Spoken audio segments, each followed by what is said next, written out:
শুভ সকাল সবাইকে।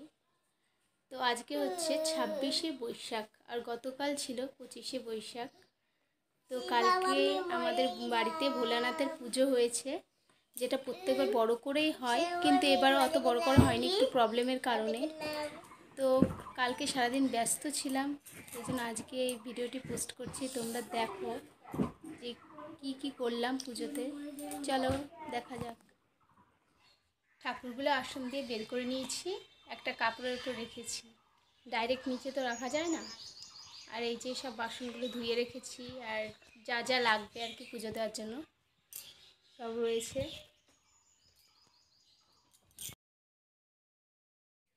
এখানে অনেক ফুল রয়েছে, আর এই যে আকন্দ ফুল, গাঁদা ফুল সব দিয়ে আমি এখন মালা গাঁথবো। নীলকণ্ঠ যেগুলো আর কি পছন্দ বাবা ভোলানাথে। এই দেখো কি সুন্দর করে একটা মালা গেঁথে ফেলেছি। আর আমার এমনি নর্মাল সিম্পল থেকে একটুখানি অন্যরকম মালা গাঁথতেই ভালো লাগে। এইটা ত্রিশূলের জন্য, ত্রিশূলে পরাবো।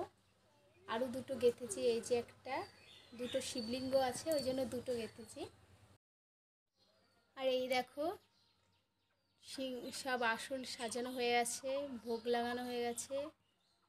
আর আমার মেয়ে নমস্কার করছে। এটা বলতে হয় না, কিন্তু আমার মেয়ের অনেক ভক্তি ঠাকুরের উপর, শ্রদ্ধা। ও ঠাকুর দেখলেই প্রণাম করে, আমার বলতে হয় না। এটা আমার খুবই ভালো লাগে। আমার ঠাকুরের সাজানো হয়ে আছে, আর এই যে মালাগুলো পরিয়ে দিয়েছি। দেখো দুটো শিবলিঙ্গে দিয়েছি মালাগুলো। আর এই যে ত্রিশূলের উপর এই মালাটা দিয়েছি। ঘটে ডাব দিয়ে মালা দিয়েছি, পানের খিলি করেছি। আর এই যে পুরো সাজানো আমার কমপ্লিট। তো কেমন লাগছে বলো। ঠাকুরকে ভোগ দিয়েছি। প্রত্যেকবার খিচুড়ি রান্না হয়, কিন্তু এবার খিচুড়ি রান্না করিনি, পায়েস অন্নভোগ করেছি।